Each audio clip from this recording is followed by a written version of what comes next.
conférence du C'est la 6e conférence du TAC, le traité d'amitié et de coopération Burkina-Côte d'Ivoire, qui est la une des parutions de ce 14 juillet. Une édition qui se tient du 13 au 18 juillet, informe le quotidien. Et en prélude à cette conférence, les experts des deux pays se réunissent du 13 au 15 pour évaluer la mise en œuvre des décisions de la 5e édition, mais aussi valider les projets d'accord, explique aujourd'hui au Faso. Mais quels sont les fruits tangibles de rencontres du TAC, questionne l'observateur Palga. Beaucoup d'acquis dans le secteur de l'électricité et du commerce, répond Sidoya.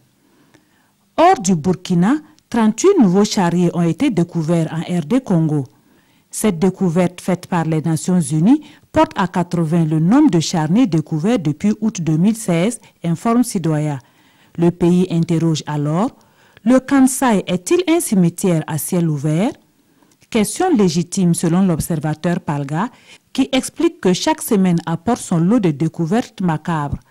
En plus, rien ne dit que les fosses communes jusque-là découvertes ne sont que la partie visible de l'iceberg. Peut-être que la partie immergée cache-t-elle beaucoup plus d'horreur, écrit le pays. Mais qui sont les victimes? Qui en sont les responsables? Écrit l'observateur Palga. Difficile d'y trouver réponse, affirme Sidoya, car, explique le pays, il aurait été de bon ton que les autorités de la RD Congo laissent les enquêteurs de l'ONU agir en toute indépendance pour faire la lumière sur ces événements. Mais en s'opposant aussi farouchement à une commission d'enquête internationale, tout porte à croire qu'elles ont quelque chose à cacher. Et à l'allure où vont les choses, affirme ce journal, la RDC n'est pas à l'abri d'une guerre civile. Et ce journal de conclure, c'est un mal que nul ne peut raisonnablement souhaiter à un pays.